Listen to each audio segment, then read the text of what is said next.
안녕하십니까. 오늘은 동문선서 부부 이별 편을 이어서 강의를 할까 합니다. 그 부부의 도리에 대해서 전번에도 이제 말씀을 드렸는데 그 사람에게 그 양식이 이제 몸의 양식, 마음의 양식, 운의 양식이 세 가지가 있는데, 몸의 양식이 부족하면 이제 가정이만 무너지지만, 마음의 양식이 부족하면 자신과 가정이 다 무너지기 때문에 부부지간에도 그 마음의 양식이 얼마나 중요한가를 알 수가 있습니다. 그런데 오늘 강의 내용에 있어서는 그 부부의 도리, 그 성인으로 추앙받고 있는 소크라테스의 부부는 어떻게 도리를, 부부의 도리를 해왔는가, 이 점에 대해서 말씀드릴까 합니다. 그 소크라테스께서 이제 말씀하시기를, 어진 아내는 훌륭한 남편을 만들지만은 악처는 철학가 남편을 만든다고 했습니다. 그런데 이 소크라테스 부인이 아주 악하기로 아주 유명한 이런 점으로 소문이 났는데, 하루는 소크라테스에게 이제 손님이 찾아왔는데, 손님하고 이제 대화를 이렇게 하다 보니까 소낙비가 날아가지고 그 마당에 그 곡식을 널어놓은 것을 다 떠내간 것도 모르고 대화에만 열중을 하게 되었는데, 이제 집을 나갔다가 그 부인이 돌아와서 보니까 곡식이 다 떠내려갔고, 그런데 태평하게 그 남편은 방 안에서 대화만 하고 있으니까 이제 화가 머리 끝까지 올라가고 그냥 세상에 없는 마냥 꾸지람을 다 이제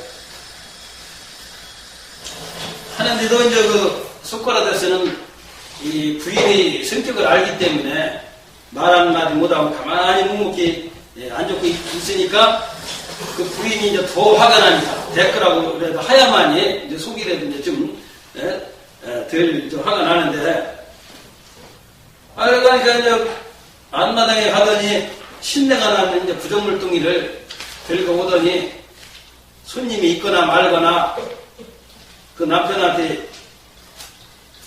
뒤로 붙으라는 거예요. 그러니까 소크라테스가 껄껄 웃으면서 하는 얘기가, 천둥을 치면은, 천둥 소리가 나면은 그 소낙비가 내리는 법이라고 이렇게 하면서 웃더라는 거예요. 이 얘기는 뭐냐면은 속담에 그 천둥이 이제 심하게 치면은 그냥 심한 이제 소낙비가 내리면 아주 동이물불떡이 이렇게 이제 소낙비가 나리거든요. 그래서 이제 그렇게 비유를 한 거예요.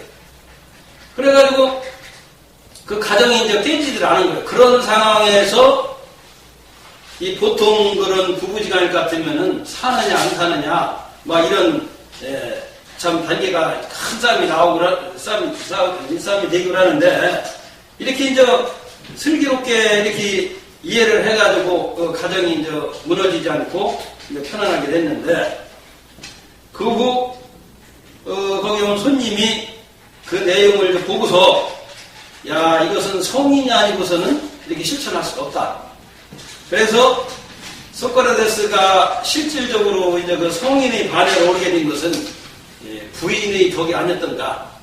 그래서 아마도 그래서 소크라테스께서 하시는 말씀이, 어진 아내는 훌륭한 남편을 만들지만 악처는 철학가 남편을 만든다. 그런 그 아내가 악처 역할을 하였기 때문에 그것을 슬기롭게 또 남편은 그걸 대처를 해서 참 성인이 아닌 것을 할 수 없는 그런 실천을 하였기 때문에 성인이 된 것이 아닌가. 그러니까 이제 이론만 가지고는 사람이 안 돼요. 아무리 이론적으로 좋은 걸 가졌다 하더라도 실천을 하지 않으면 안 되기 때문에 그 실천이라는 게 그렇게 어려운 것이 아닌가. 그래서 이제 그 소크라테스가 이제 하신 말씀이 그 어진 아내는 훌륭한 남편을 만들고 악처는 철학가 남편을 만든다는 얘기는 뭐 뜻이냐면은 딴 그 5대 승인 중에서 나머지 4대 승인 모두는 다 이제 어질고 착한 걸 얘기를 했는데 이분은 어찌하여 어진 아내보다 악처가 더 훌륭한 철학가를 만든다고 이런 말씀 하셨을까? 이걸 보고서 지가 평하기를 과연 이 소크라테스는 성인이 그 자격이 있구나. 이걸 제가 이제 찾게 됐습니다. 그 이유는 뭐냐면은 세상 사람들이 제일 좋아하는 것이 금은보화나 다이아몬드인데 반대로 제일 싫어하는 것이 썩은 퇴비와 인분입니다. 그렇기 때문에 어질고 착한 것은 금은보화나 다이아몬드로 비유를 하고 그 악한 것은 썩은 퇴비와 인분으로 이제 비유를 하자면 농부가 인분과 퇴비를 썩은 퇴비를 거름으로 사용을 하면은 이제 풍성한 이제 곡식을 수확을 하게 되거든요. 그러면 금은보화나 다이아몬드는 없어도 살 수가 있지만은 곡식이 없으면 살 수가 없거든요. 그렇기 때문에 악도 또한 경우에 따라서는 썩은 퇴비와 인분 같은 역할이 되기 때문에 경우에 따라서는 썩은 퇴비와 인분이 금은보화나 다이아몬드보다도 더 아주 좋은 곡물이 된다. 이것을 소크라테스는 이런 걸 아시고서 이런 말씀을 하시는 걸 봅니다. 그렇게 보면은 선자도 선생이요, 악자도 선생이요, 원수도 선생이요, 은인도 선생이요, 금은보화도 선생이요, 썩은 퇴비와 인분도 전부 다 선생이 아닐 수 없다고 봅니다. 그 이유는 뭐냐면은 외국에서는 중고등학생들을 가정 교육을 시키기 위해서 보석상의를 가서 이제 보석을 훔치게 하고 또 이제 그 경찰이 거기서 지켜 있다가 붙잡아서 실제 그 범죄를 저지른 것 마냥 재판을 받고 또 몇 개월간 이제 형을 살고 나온 학생들 중은 거의가 한 명도 범죄를 저지르지 않았다는 그런 얘기가 있습니다. 그건 왜냐면은 가상으로다가 이제 범죄 역할을 해가지고 그렇게 형을 사는 걸 겪어보니까 야, 악한 일을 하면 이런 고통스러운 것이 있구나. 이건 안 좋은 거구나. 그래가지고 이제 경험을 못했던 학생들이 그다음부터서는 다시는 이런 악 같은 이런적인 해서는 안 되겠다는 걸 깨달아가지고 범죄를 저지른 학생이 한 사람도 없었다는 그런 걸로 볼 때에 이게 바로 선자도 선생이요, 악자도 선생이요, 어진 아내도 선생이요, 악한 아내도 선생이 라는 내용으로 이제 볼 수가 있습니다. 그러니까 또 하나는 이제 링컨 대통령 부부에 대해서 말씀드릴까 합니다. 링컨 대통령 하면은 노예 해방을 시킨 아주 유명한 미국의 대통령인데 거기 아주 재밌는 또 일화가 있습니다. 이제 빗자를 들고서 남편을 막 때리려고 하자. 화가 나가지고 남편이 이제 백악관 횡단문을 열고 이제 정원으로 이제 뛰쳐나가게 됐습니다. 부인이 이제 정원까지 이제 따라오자 남편이 이제 부인을 이제 향해서 말하기를 청소를 열심히 하는 것은 대단히 좋은 일이나 남편도 모르고 남편까지 빚을 해서야 되겠습니까? 이렇게, 예, 이렇게 얘기를 하는 거예요. 이와 같은 말을 하여 이제 부인을 안정시키면 물론 이제 주위 사람까지 그렇게 이제 감동을 시킨 이제 신하인데, 그래서 이제 거기 대통령님이 이제 체면도 있는데, 그 부인이 빗자루를 이제 때리려고 하는데 정원까지 나왔는데 거기에 보좌관들도 있는데도 때리라고 그러니까 거기서 진짜 부인이, 예? 대통령이 남편을 때린다 그러면 그 체면이 어떻게 되겠어요? 그러니까 깨끗하게 빚이라는 건 또 좋지만은, 예? 남편까지만 남편도 모르고 이게 빚이라면 되겠느냐? 이런 아주 좋은, 예? 얘기를 해가지고서 그 부인도 에 대한 저기도 권위도 세워주고, 본인도 이 권위도 세웠다는 그런 아주 재밌는 얘기 있습니다. 그럼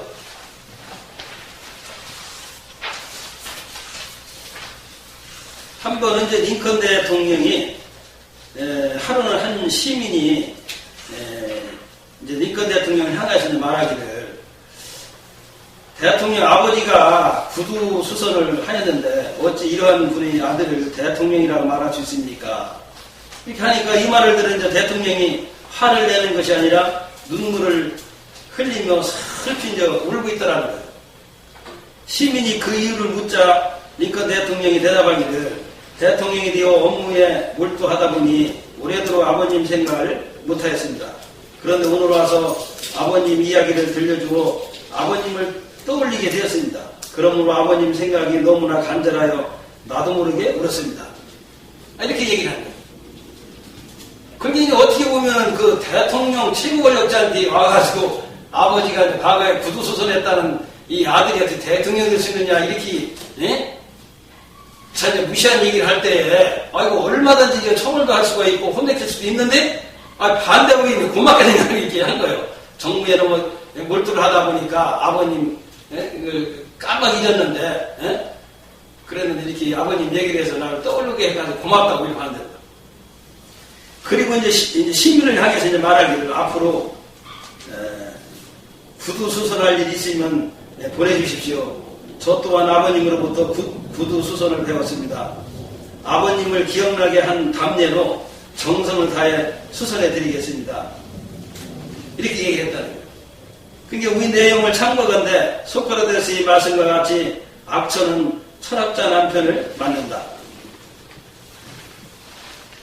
아울러 악한 시민은 철학자 대통령을 만든다. 링컨 대통령이 이러한 아량을 가졌기에 훌륭한 대통령이자 철학자가 된 것입니다. 이 모든 공이 악처인 부인과 악한 시민이 있었기에 더욱 유명한 철학자 대통령으로 빛나게 된 것입니다.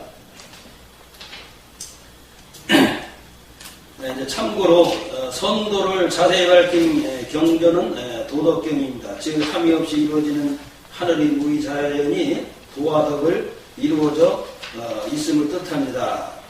이렇게 이제 도덕경에도 이러한 내용이 특히 함이 없이 이루어지는 이제 무의자연과 같이 이제 사람 마음을 이제 비유를 한 거거든요.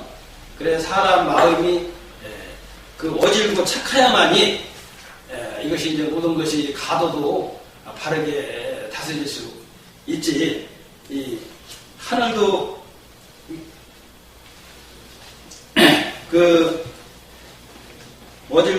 하늘같이 어질고 착하지를 못하면은 가정이 무너지는 것이 바로 마음을 하늘로 비하기 때문에 어질양자, 아식자, 양식, 마음의 양식이 있어야 된다. 마음이 양식이 없는 것은 이제 불량한 자를, 불량한 사람이 이제 자신이 무너져가지고 전쟁들이 있고 자살하듯이, 그래서 이게 마음의 양식으로서 부부 생활하는 그런 좋은 아량을 베풀어야만이 부부로서의 바른 도리를 행할 수가 있지 않는가. 그러니까 또 한 가지는 이건 재판사의 며느리에 대한 얘기입니다. 이게 이제 아내로서 참 엄청난 일을 한 그런 사례인데, 옛날에 한 학생이 뭐 아주 옛날도 아니고 아마 이제 대학이 지금 현대 대학이 이제 있었으니까 아마 지금으로 말하면 한 4, 50년 전후한 아마 그런 그때 얘기 같습니다. 서울에서는 한 학생이 그 자취를 하고 있는데 그 창문 그 앞에 그 도로가 있는데 날마다 아리따운 그 여인이 그걸 한두 번씩 이제 지나가고 있다는 거예요. 그런데 그걸 보고서 처음에는 이것이 이제 짝사랑이 나중에는 이제 진짜 연민으로 변해가지고 상사병이 나가지고 이제 다 죽게 된 거죠. 뺏어 말라가지고. 그래서 이제 그 하숙을 치는 할머니가 물은 거예요. 학생 뭔 고민거리가 있느냐 하니까 그 얘기를 한 거예요. 그래서 그 이렇게 창문 밖으로다가 날마다 한두 번씩 이렇게 지나가는 여인을 보고서 그것이 이제 처음에는 짝사랑이 돼가지고 지금 이제 연민이 변해가지고 지금 상사병까지 돼가지고 이렇게 그게 됐다고. 그러니까 상사병은 그게 약이 없거든요. 소원을 들어줘야 되기 때문에. 그래 알고 봤더니 그 여자가 재판사의 며느리더라고요. 그래가지고 어떻게 알게 되냐면 이 할머니가 뭐 이렇게 나물 같은 것도 조금씩 하면 팔려고 가고 이렇게 재판사 집을 가고 했기 때문에 그 내용을 잘 아는 거예요. 그래서 이 할머니가 이 상사병은 저 약이 없다는 걸 알기 때문에 그 재판사의 며느리를 찾아갔다는 거예요. 가가지고 그 사실 얘기를 하면서 이래서 젊은 한 학생이 죽게 됐는데 이걸 어떻게 하면 되느냐고 살려달라. 이 재판사 며느리가 하는 얘기가 그러냐. 살려야지 죽을 수는 없잖느냐고 말이야. 그러면서 몇 월 며칠 날은 여기 집이 아무도 없으니까 그때 그 학생을 보내라. 그래서 그 학생을 보낸 거예요. 그래 이제 함께 이제 동침을 하고서 이 학생이 병이 나선 거예요. 나섰으면 가만히 있어야 되는데 또 이틀 못 해가지고 며칠 있다 이제 그걸 갔다는 거예요. 또 찾아갔는데 그 며느리가 화장을 하다가 그걸 보더니 구름옷가락 탁 던지면서 당신 여기 잘 이렇게 오게 되면 당신도 듣고 나도 죽는다. 들키게 되니까 정신 차리라. 그래 여기를 머리를 탁 막 피가 이제 줄줄 흘렀는데 그러니까 이제 이 사람이 이제 다시 이제 집을 왔다는 거예요. 와고서 이제 며칠 얼마 있다가 학생들끼리 이제 모임이 있었는데 그건 모임이 있었는데 이 학생이 거기서 그 얘기를 한 거예요. 그 재판사의 며느리하고 이렇게 동침을 했다. 이렇게 이제 짝사랑을 하다 보니까 상사병이 돼가지고 할머니 이렇게 인도를 해가지고 이렇게 했다. 어렵게 거기서 그래가지고 이제 그 구름물가를 맞아가지고 피가 줄줄 흘리면서 이제 들어가지를 안 하고 이제 다시 집으로 이제 왔다는 거기까지 얘기를 하는데 한 학생이 말을 딱 중지를 시키더니 전화를 딱 걸더라는 거예요. 그런데 아리따운 한 여인이 오더라는 거예요. 그래서 여기 학생들 여기는 전부 술잔에 한 잔씩 부라고. 다 술잔을 했는데 이 얘기한 사람 앞에 오더니 술잔에다가 가락질 하나 딱 떨어뜨려서 이 술잔을 따르더라는 거예요. 그래서 이상하게 가서 왜 가락질을 떨어뜨리는 걸 얼굴을 딱 보니까 이 여자가 재판사 며느리네.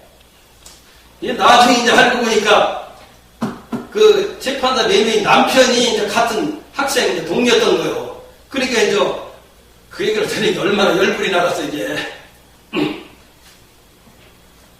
그러니까 이제 이 재판사 며느리가 이 가락질을 떠는 것은 당신 말 한마디에 지금 나하고 당신하고 죽느냐 사느냐 이제 정신 차리라고 예시를 해준 거예요.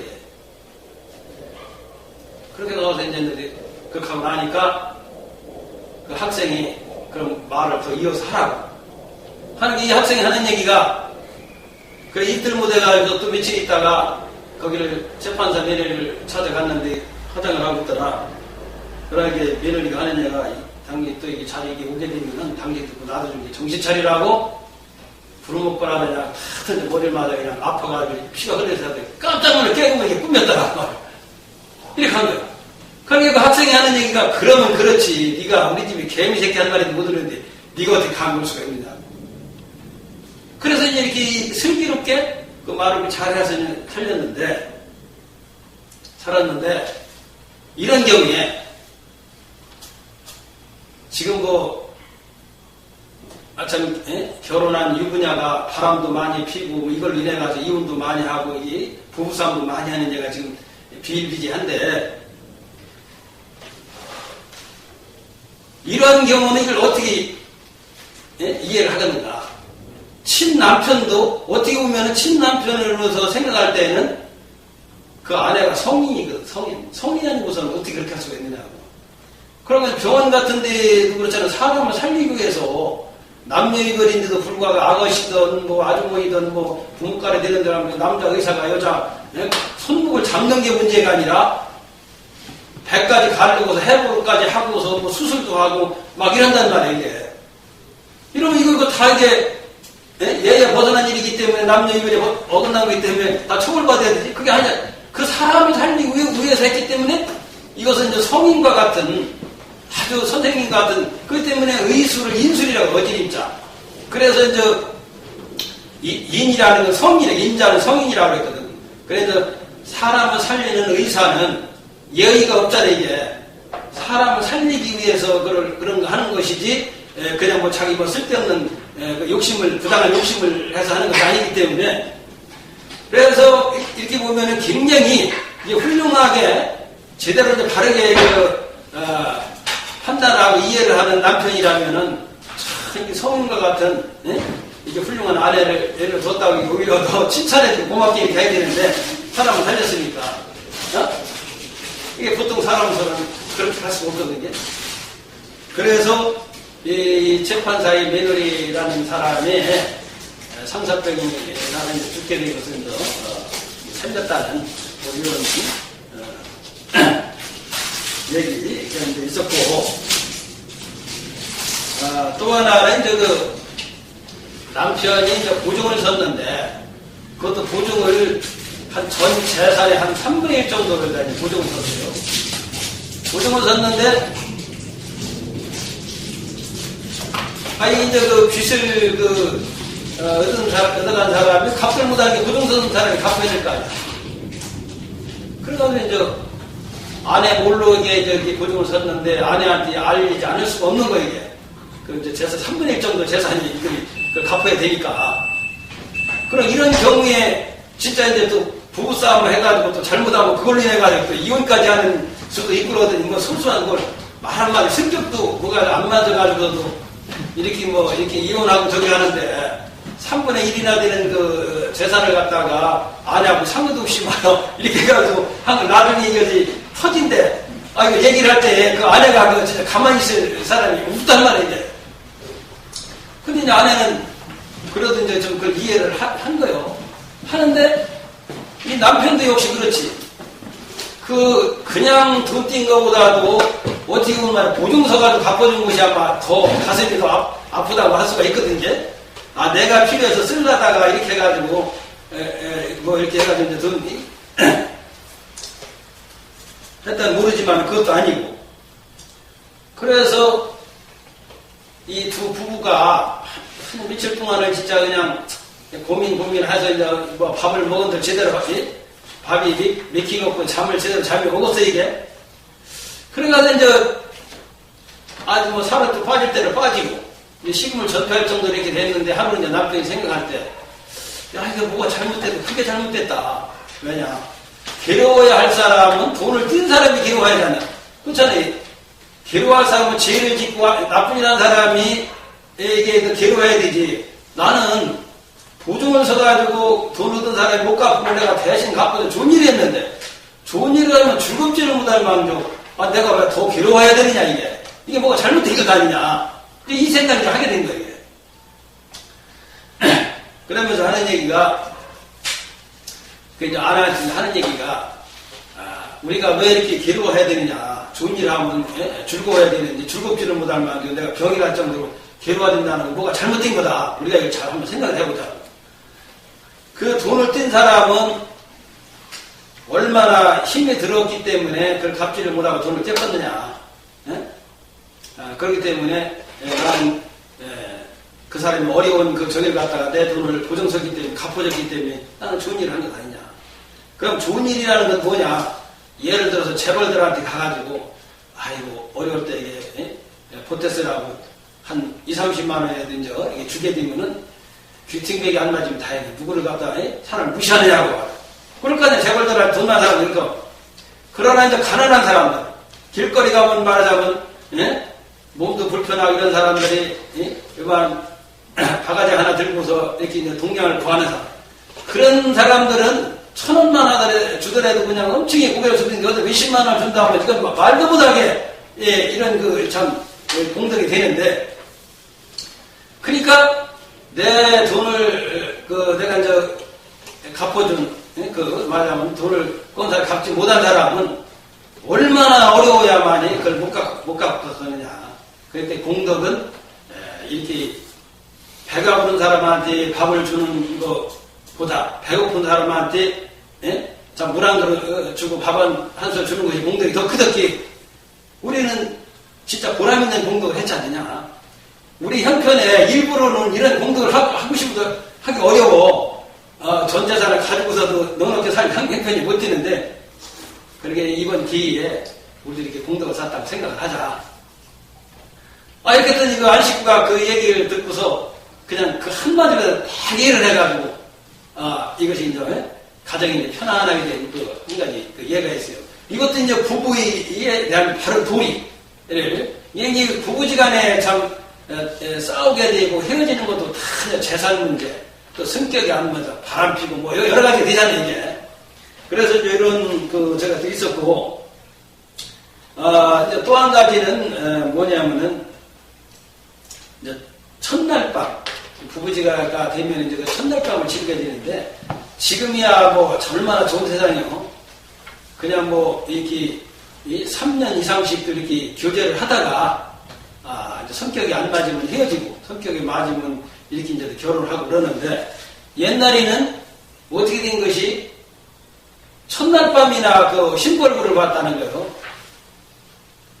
전부 다 부모가 알아서 이렇게 해주기 때문에. 그런데 하루는 이 신랑이 아주 잘생긴 신랑인데 육례를 치르고서 이제 첫날 밤을 차리려고 쪽돌이 이렇게 베끼려고 보니까 그냥 신랑이 그냥 쳐서 주저졌다는 거예요. 나다빠진 거 한마디 해서 얼마나 얼굴이 박박 얼건데다가 박박 얼군 건 둘째치고 거짓말 좀 조금 이제 입술이 한 2번 정도 튀어나왔다는 거. 이건 아주 신부가 아니라 괴물인 거예요. 그런 게 그냥 벌컥 일어났는데 도망가려고 하니까 신부가 그냥 징글맞게 그냥 옷을 꼭 붙들면서 그냥 못 가게 이렇게 붙들더라는 거예요.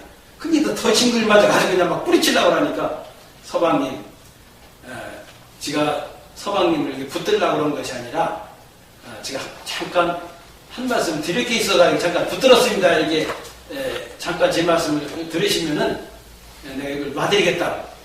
그래서 이제 부인이 하는 얘기가 이미 이제 육례를 다 갖췄으니까 이제 부부가 이제 된 거예요. 이제 첫날 밤 자기 완전한 부부가 되는데 전생에 인연이 미진해가지고 전생에 지은 것이 인연이 부족해가지고 6년까지 치렀는데도 이제 이렇게 헤어지게 되는 입장이 됐지 않습니까? 이제 남편이 자기 얼굴을 보고서 이제 기겁을 하고 이제 도망가려고 하는데 그래서 내 생에는 다시 또 사람으로 태어나면 그때서야 이제 좋은 얼굴로다가 부부 인연을 맺고자 얼굴 좀 잠깐 익히려고 이렇게 웃음에 이렇게 붙드는 겁니다. 그래서 구슬 같은 눈으로 툭 떠들이는데 얼굴이 괴물같이 생겼는데 마음에서 우러나는 그 향기에 그냥 감동을 해가지고 철썩 주저졌다는 거예요. 그래서 이제 첫날 밤을 그걸 치렀다는 거예요. 그래서 거기서 이제 삼형제를 뒀는데 삼형제를 전부 다 정승으로다가 그 부인이 길러내더라고요. 그렇게 이제 학식이 굉장히 아주 훌륭한 저기를 갖다가 부모님들이 그걸 보고서 그냥 인물을 본 게. 그래서 이제 사람은 그 겉모양보다는 그 마음의 그 향기, 마음이 아름다워야 된다. 그래서 그 몸의 양식이 그 꽃이라면 마음의 양식은 꽃 속에서 일어나는 향기, 향기가 더 중요한 거예요. 그래서 아무리 양귀비같이 잘생긴 여자라 할지라도 그냥 말도 반말이나 하고 말해 무리하게 하고 그냥 옷도 그냥 미친놈 마냥 입고 말해 세수도 제대로 안 하고 머리도 그냥 산발을 하고 예의 벗은 행동을 하면은 아주 쳐다보기도 싫잖아요. 이게. 그러니까 사람이라는 그 마음에서 일어나는 향기. 그래서 그 꽃도 그런 얘기 있잖아요. 향기가 없는 꽃에는 벌나비가 그거를 날아들지 않는다는 그런 말이 듣기. 그래서 그 향기는 사람의 마음이거든. 이게 진짜 사람이 아름다운 미라는 것은 그 마음속에서 우러나는 그 향기. 이걸 이제 얘기하는 거거든요. 그래서 우리는 그 아름다운 무엇이 진짜 아름다운 것인가? 우리는 이제 겉만 보는 이런 저기만 거칠에만 하는데 아주 천하일색이라 하더라도 말이죠. 젊을 때는 이제 아름답게 보이지만은 70, 80이 되면 쭈글쭈글하는 말이요. 잘생겼을 때나 못생겼을 때나 어떤 사람이나 똑같잖아 이게. 그렇기 때문에 진짜 이 아름다움이라는 것은 변하지 않는 그 마음을 서로 애껴주고 이렇게 할 때 그것이 아름다움. 그래서 오죽하야만이 신랑이 인물도 잘생긴 미남인데 그 말 한마디로다가 철석주산돼가지고 천장을 쳐야 이것이 바로 진짜 아름다움이라는 것을 이제 보여주고 있는 얘기거든요. 그런데 또 그다음에 이제 3살 버릇이 이제 8가지라 이제 이런 내용인데 먼저 남녀 이별에 대해서 남녀 질서의 이제 부동서 옛날에 이랬는데 지금은 이제 그 텔레비라든지 기타 여러 가지 뉴스 뭐 이런 데에서 애들이 많이 깨가지고 3살만 돼도 이게 뭐 이성을 알을 정도로 이런 얘기이기 때문에 앞으로는 남녀 3세 부동석을 해야 되겠다 이런 얘기를 먼저 강의 때 말씀드린 적이 있는데 이 얘기는 뭐냐면 사실은 7살이나 된 옛날이라 할지라도 지금도 그렇지만 애들이 이성을 아른다 그래가지고 이걸 뭘 얼마나 알겠어 이게. 그러나 이 얘기는 뭐냐면은 남녀라는 것은 완전하게 구분이 되는 것을 어려서부터 습관화해야 된다. 그렇잖아요. 그래서 옛날에 이제 남자는 사랑방에 있었고 여자는 안방에 있었고 또 옷도 구분해서 이렇게 남자가 입는 옷이 있고 여자가 입는 구분이 있었기 그래서 3살을 버릇 8까지 간다고 그래서 3살 때부터 이런 남녀 이별에 대한 이런 교육을 가르쳐야 습관화가 돼야만이 나중에 커서더라도 그대로 실천을 잘하지 이거 이제 습관이 이제 잘못 들여놓으면은 커서도 이제 나쁘게 흘러가는 수가 있기 때문에 아마 그런 뜻에서 한 것이 아닌가 이렇게 한번 생각을 해봤습니다. 그래서 오늘은 요거까지는 부부 둘이에도 되겠고 계몽편에 다음에는 장유유서가 있는데 장유유서는 어른과 어린이 그러니까 있잖아요. 이 사회생활하는데도 어린아이는 어른을 존경하고 또 어른은 어린아이를 사랑하고 이렇게 해야 되지 어른이나 어린아이나 말이야 똑같이 친구 대접기 이렇게 하게 되면은 질서유지가 안 되거든요. 그래서 이 장유유서가 또 굉장히 중요한 얘기예요. 이제 어른과 이제 어린이는 하늘이 내린 천륜의 차례이니라. 그래서 형이 되는 바가 아우로서 아우가 되는 바는 어른과 어린이 순서에서 나오는 것이다. 이것은 어른과 어린이는 이 바깥에 있는 나이 많이 자신 어른이나 어린아이 이렇게만 하는 것이 아니라 집안에서도 형제간에 형이 나이가 이제 좀 많이 한 살에도 많으면 형으로 되잖아요. 거기에 이제 그것을 이제 얘기 또 하는 거예요. 대개 이제 종족과 향당 그 시골에는 반드시 어른과 어린이가 있으니 가히 이치에 어긋나는 행동을 못할지니라. 행동을 천천히 하여 어른의 뒤를 따르는 것을 공손하다고 하는 것이며 반대로 행동을 빨리 움직여서 어른 앞을 앞지르는 것을 공손치 못하다 하는 것이다. 이제 무엇을 공손하다고 하느냐 이렇게 물으면은 이거 참 대답하기가 되게 난처하거든. 그러니까 어린아이가 어른 앞을 먼저 간다든지 이렇게 하는 게 공수치 못하고 뒤를 따라서 이렇게 가는 게 공순하다. 이제 이걸 갖다가 우리는 쉽게 비유를 해서 얘기를 해요. 그래서 항상 어린아이는 이제 차례를 지켜서 어른이 먼저 앞에 가시게 하고 어린 아이는 이제 뒤를 따르게 해야 된다는 그런 얘기입니다. 이러한 까닭에 20대가 된 성인이 이제 내 나이보다가 갑절이면은 아버지같이 섬기고 10년 위면 형을 대하는 예로서 섬기고 5살 위면 선배를 따르는 예로서 섬겨야 하느니라. 어른은 어린아이를 사랑하고 어린이는 어른을 공경하면 그 후부터는 젊은이를 업신여기거나 어른을 능멸하는 회단이 없을 것이다. 그러므로 사람의 도리가 바르게 서느니라. 근데 지금 그냥 어른 앞에서 막 담배를 꼬러물고 막 성냥난로까지 하고 이런 데가 있으니까 이게 이제 장유서의 질서가 진짜 너무나 무너져 있는 이런 회단이 많이 있기 때문에 참 이런 데서 절실한 얘기 아닌가. 또 한 가지, 하물며 형과 아우는 부모의 같은 기운을 받고 태어난 사람이다. 그리고 뼈와 살까지 같이 한 지극히 친절한 사이다. 그러므로 더욱더 마땅히 우애하는 마음으로 지내야 할 것이다. 가히 서로가 노여움을 가슴속에 감추고 원망하는 마음을 갖게 된다면 하늘의 떳떳한 도리를 무너뜨리는 일이 되므로 이와 같이 해서는 아니 될 것이다. 그러므로 옛적에 사마왕이란 사람이 그 형 백광과 더불어 우애 있게 지내는 것을 더욱 도타운 마음으로 하는지라. 그러므로 아우가 형에게 공경하기를 엄한 아버지를 공경하듯이 하였고 형은 아우 보호하기를 어린아이 보호하듯이 하였으니 형과 아우가 행하는 형제의 도리가 마땅히 이와 같다 할 것이다. 그러므로 맹자께서 말씀하시기를 아무리 어리고 어린 아동이라 할지라도 그 부모가 그 자식을 지극한 마음으로 사랑하고 계시는 것을 알지 못할 리 없고 아이가 성장하여 성인이 되어서는 그 형을 공경해야 되는 것을 알지 못할 리 없으므로 한 피를 나눈 형제간에는 항상 우애 있게 지내야 되느니라.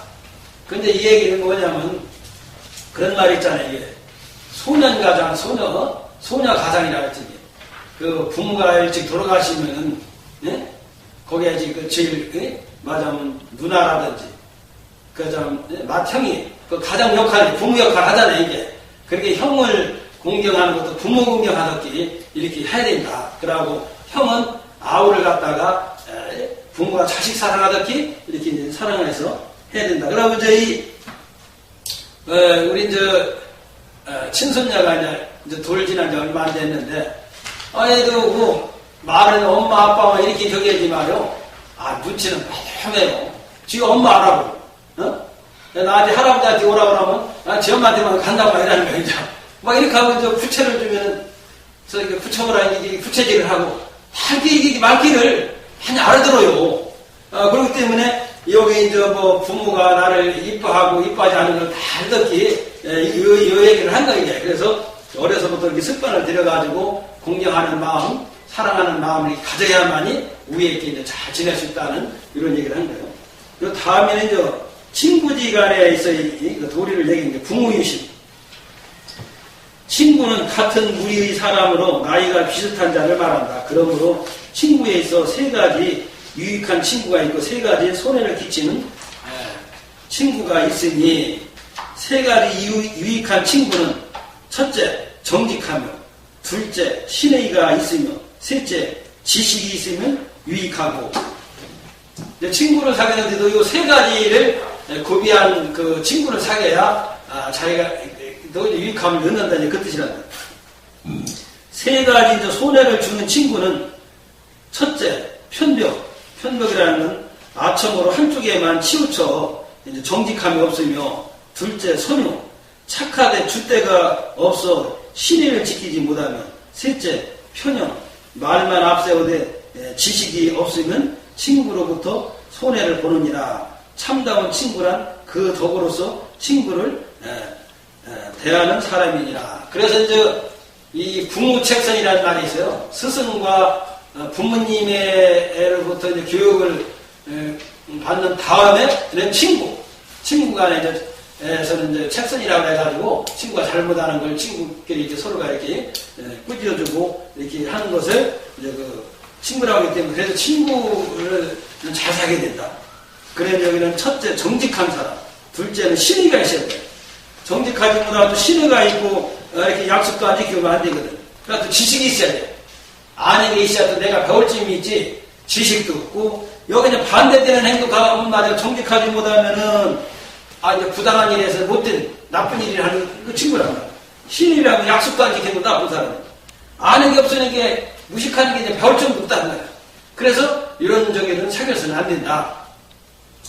지구상에서 제일 높은 천자로부터 제일 낮은 서인에 이르기까지 친구를 애초부터 사귀는 사람은 없느니라. 그러므로 친구를 사귐에 있어 처음에는 서먹서먹하여 분별을 하다가 마음의 문을 열고 사귀게 되면 지극히 친절을 하게 하여야 되느니라. 이러한 까닭으로 친구 취하기를 단정한 사람으로 하며 친구 취하기를 반드시 나보다 나은 사람으로 하여야 하느니라.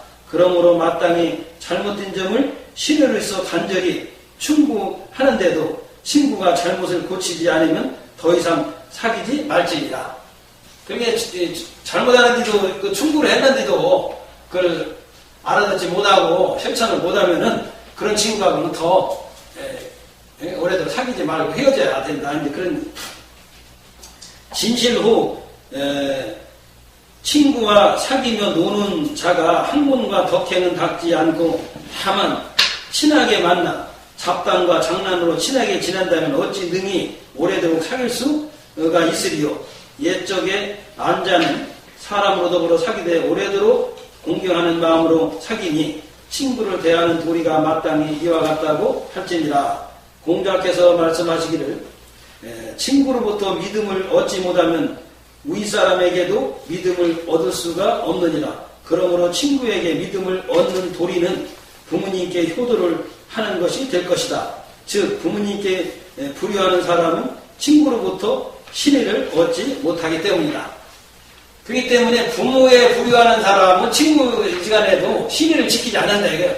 부모의 효를 하는 사람은 다 친구간에도 신의를 지키고 이렇게 한다. 그래서 이게 모든 사람이 착한 것의 근본은 효에서부터 이루어진다는 그런 그 얘기. 그래서 이제 여기까지는 이제 동문선습의 오류는 이제 이것이 다 끝났습니다.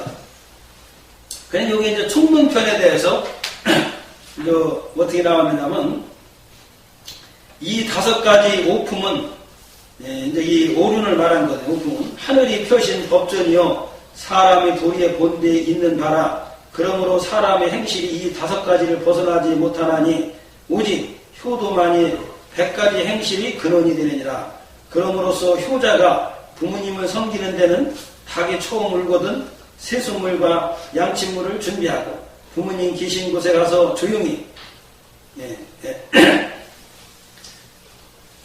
조용하고 온화한 목소리로 옷이 더운지 아니면 추운지를 물으며 무슨 음식을 드실 것인지도 묻되 겨울철이면 따뜻하게 모시고 여름철이면 서늘하게 모시며 어두운 밤이 돌아오면 잠자리를 편안하게 해드리고 새벽이 되면 편안히 주무셨는지 안부를 살피며 밖에 나갈 때는 반드시 가는 곳을 알리고 돌아오면 반드시 찾아뵙고 돌아온 사실을 알리며 놀되 멀리는 나가지 말고 놀 때는 반드시 노는 곳을 알려드리되 감히 부모님이 주신 그 몸 또한 자기 마음대로 하지 말며 감히 부모님이 물려주신 재물을 사사로이 사용해서도 아니 됩니다. 여기 짧은 글귀에 부모에게 효하는 그 내용에 대해서 이렇게 아주 요약해서 아주 그냥 이렇게 표현한 내용입니다. 그리고 부모님께서 사랑하시거든 기뻐하며 그 사랑을 잊지 말며 반대로 미워하시거든 두려워하되 원망을 하지 말며 부모님이 허물이 있으시거든 간절히 가나되 거슬리지 말며 3번 이상 가나되 듣지 아니하시면 부모님을 향해 울부짖으며 쫓아가야 하느니라. 그런데도 부모님이 화를 내시며 자식을 피가 흐르도록 종아리를 때리시더라도 그 자식은 조금도 원망하는 마음을 가져서는 아니 되느니라. 그리고 부모님이 집에 기거하실 때에는 그 공경을 다하고 음식을 봉양할 때는 그 즐거움을 다하며 병이 드시면 그 근심을 다하고 돌아가시면 그 애통함을 다하며 제사를 모실 때는 그 엄중함을 다하여야 하느니라. 이와 같이만 하더라도 자식이 부모에게 효를 하는 도리를 다 이렇게 밝힌 얘기예요. 만일 사람의 자식이 부모에게 효도를 아니하는 사람은 자기 부모는 사랑하지 아니하고 다른 사람을 사랑하며 자기 부모는 공경하지 아니하고 다른 사람을 공경하며 자기 사지를 게을리함으로써 부모의 봉양을 돌보지 않으며 바둑과 술 마시기를 좋아하며 부모의 봉양을 돌보지 않으며 재물만 좋아하는 나머지 그 재물을 아내와 자식에게만 사사로이 사용하여 부모의 봉양을 돌보지 않으며 기와론이 좋아하는 것만 쫓아다니며 부모에게 욕먹는 일을 하며 날쌔게 힘쓰는 것을 좋아하며 남과 자주 싸우는 거로 항상 부모님을 위태롭게 하느니라. 이것이 이제 이게 이 내용은 뭐냐면은 부모에게 불효하는 자는 또 딴 사람한테는 아주 잘하고 일한다는 얘기예요. 그래서 이것은 행하서는 안 되기 때문에 이런 그래서 항상 부모의 그 은혜를 알아가지고 이렇게 효를 해야 된다는 그런 내용. 자, 그래서 다음에는 슬프다. 그 사람의 행실이 착하고 착하지 못함을 보고자 할진대 반드시 먼저 그 사람이 효도를 하고 있는지 효도를 아니하고 있는지를 볼지니 가히 삼가하는 마음으로 조심하지 않을 수 없으며 가히 두렵지 아니한가. 진실로 능히 그 부모에게 효도하면 미로 임금과 신하 사이와 부부 사이와 어른과 어린이 사이와 친구 사이에 어디 가서나 가지 아니하리요. 그러므로 효도는 사람에게서 가장 높고 크므로 영원한 것이나 실행하기는 그리 어려운 일이 아니니라. 그러나 스스로 태어나면서부터 아는 사람이 아니면 반드시 성인의 학문을 자료로 삼아 깨우쳐 나아가야 될 것입니다. 그러므로 학문의 도리는 별다른 것이 아니라 장차 배워나갈 옛날과 지금의 역사를 통해 사물의 이치를 통달하는 것이 될 것이다. 이 점을 마음에 두며 이 점을 몸으로 실천할 수 있도록 하는 것이니 가히 그 학문에 힘을 쓰지 아니하랴. 이러한 연유로 그 옛날 역대에 있었던 중요한 부분을 글로써 이어서 아래에 쓰노라. 그래서 이제 모든 것이 부모에게 효하는 사람은 나라에도 충성하고 부부지간에도 잘 저기하고 친구지간에도 잘 저기하고 이렇게 한다 이게. 그게 있잖아요. 날 낳아준 부모의 은혜도 모르는 사람은요. 예? 내가 은혜를 몰라서 불효하는 사람은 딴 데 가서 똑같이 그런 불신한 행동을 하기 때문에 이것을 효를 굉장히 강조한 거예요. 대개 태극이 이루어지면서부터 비로소 음과 양이 처음으로 나눠짐으로 오행이 서로 상생하여 제일 먼저 길을 다스리는 이기가 있게 되는지라. 사람과 만물이 태어남이 수많은 숲들과 같이 임림하고 별과 같이 총총하더니 이에 성인이 으뜸으로 나오셔서 하늘의 이치를 이어 지극한 도리를 세우시니 천왕씨, 지왕씨, 인왕씨, 유소씨, 수인씨가 옛날 태구의 태초로 나오신 성인이시라. 그러면 복희씨가 처음으로 8개를 땅에 그으면서 서책을 만들어 녹분으로 단단히 매게 하였다. 그 책으로 하여금 정치하는 일을 기록하시고 신롱씨는 처음으로 땅을 좌우로 파내는 쟁기와 보습을 만들면서 의술과 약을 채취하는 일을 책으로 지으셨다. 황제씨는 활을 막는 방패와 창칼을 쓰는 법과 배와 수레 그리고 책력과 주판을 만들면서 음률까지 지으셨다. 그러므로 이를 사망이라 하느니라. 우리가 이제 사람이 태어나면 태어난 걸로만 저게 살아나가려면 뭐 음악이라든지 배 같은 거 이런 것도 이게 전부 이제 만들어야 되기 때문에 이런 것을 만들게 된 그 동기를 이제 기록한 거예요. 소호와 전옥과 제곡과 제유와 제순을 오제라 한다. 그리고 고와 기와 직과 계라는 어진 신하가 유순임금을 도우니 윤임금과 순임금이 나라를 다스리는데 높이 뛰어나게 하십니다. 그러므로 100명의 임금 중에서 으뜸이 되시어 성문이라는 이름까지 나오게 되었느니라. 공자께서 위와 같은 역사를 글로 정리하심에 당나라를 다스린 윤임금 때부터 시작하여 우나라를 다스리신 순임금까지 말씀하십니다. 이렇게 이제 훌륭한 성인이 나올 때는 거기에 이제 훌륭한 신하들이 많이 복귀를 잘 해가지고서 이렇게 이제 어진 정치를 베풀었다는 이런.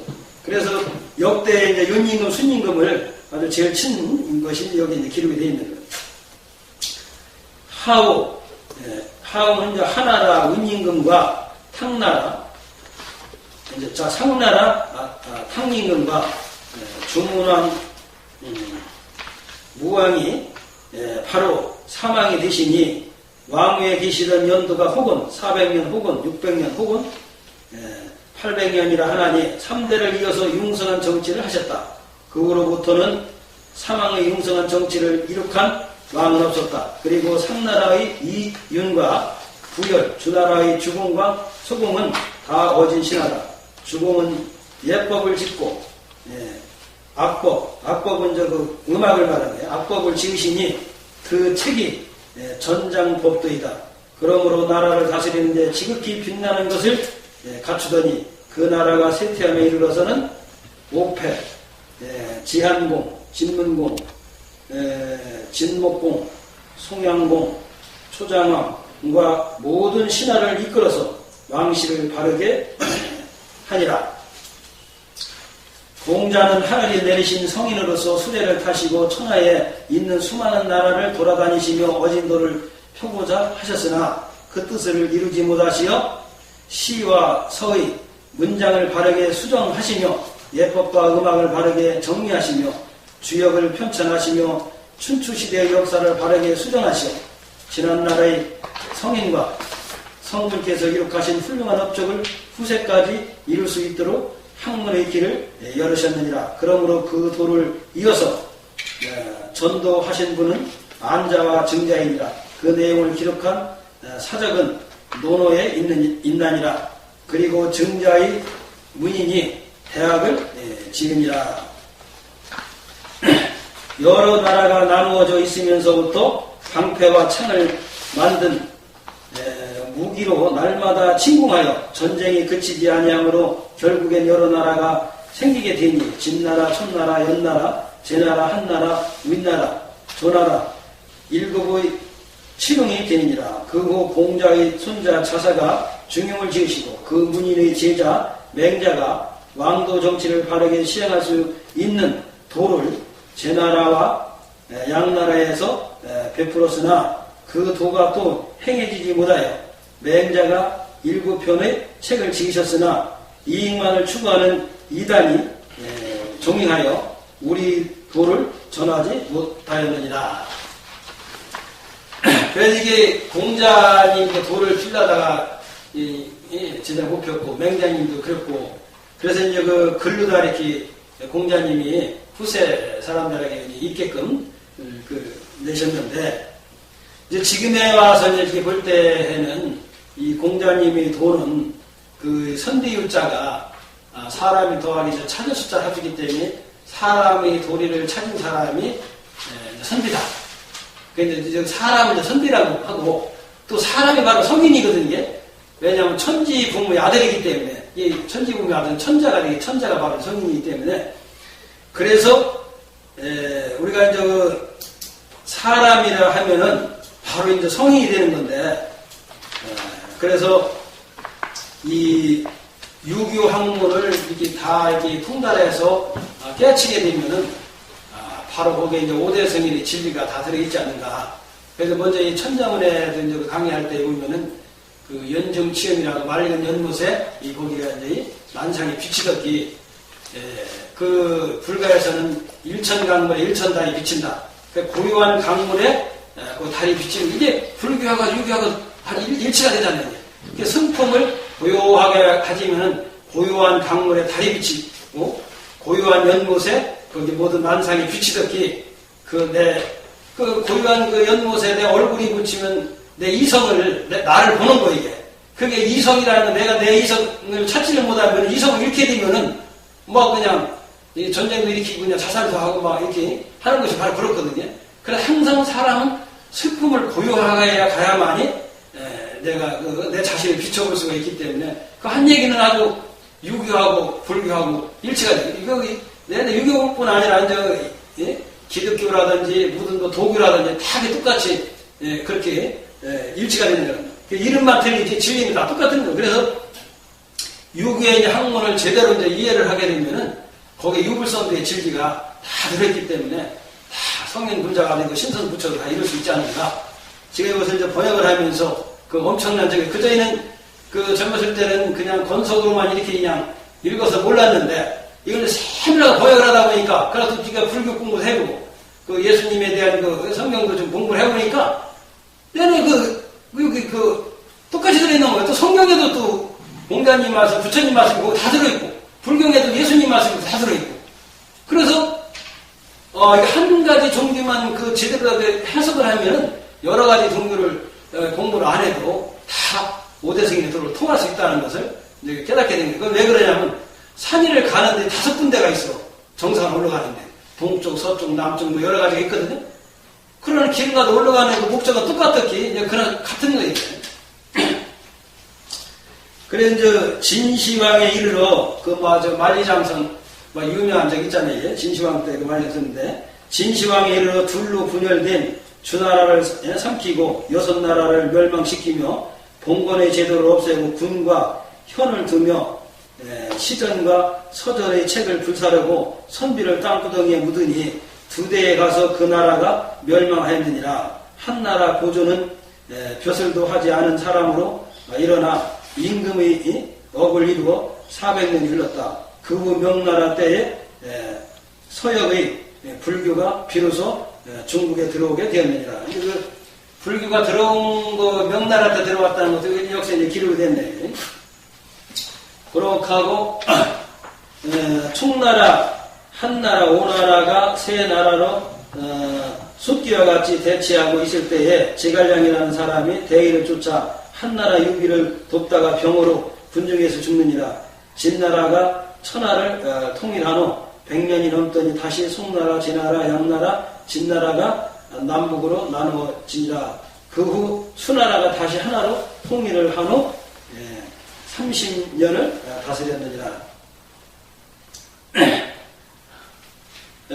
그럼 이제 당나라 고조 때 태종이 왕이 되기 전에 수나라가 어지러운 정치를 하자 그 틈을 타 수나라를 멸망시키고 새로운 국가를 당나라로 건국하여 300년을 지내니라. 옥에는 여러 나라가 전쟁을 하여 아침에 땅을 얻었다 저녁에 다시 잃어버리는 대란이 극에 달함을 말한 것이니라. 그러고 이제 송나라 태조가 처음으로 나라를 세우자 5별이 규성에 모이니 염나 관 민의 어진 사람이 쏟아져 나왔으며 주둔의 정호, 사마강, 장제, 소웅, 주의 같은 사람이 또 서로 이어서 일어남으로써 다시 유도를 밝게 여는데 몸속 소임을 다했으나 도가 전달되지 못한 것을 주자가 여러 학자의 말을 모아서 사서오경의 어려운 부분을 주의하시니 그 학자의 공이 심히 크다. 그러므로 나라 형세가 강하지 못하여 300년 동안만 송나라를 다스려왔느니라. 그런데 공자님이 누가 저기 할 때에 그 책이 너무 난해해가지고 그래서 주자라는 그 분이 이걸 전부 다 줄을 내거든요. 그래서 그 번역을 다시 해가지고 이제 그 유교의 그 저기를 이제 더 빛나게 했다는 이런 내용. 그래가지고 여기 이제 시간이 다 됐기 때문에 여기는 이제 동몽선습을 나중에 이제 읽게 되면은 그에 대한 역사가 뒤에 참고를 읽으시기로 하고 오늘은 이것으로 이제 동문선습을 다 마치는 걸로 하겠습니다. 대단히 감사합니다.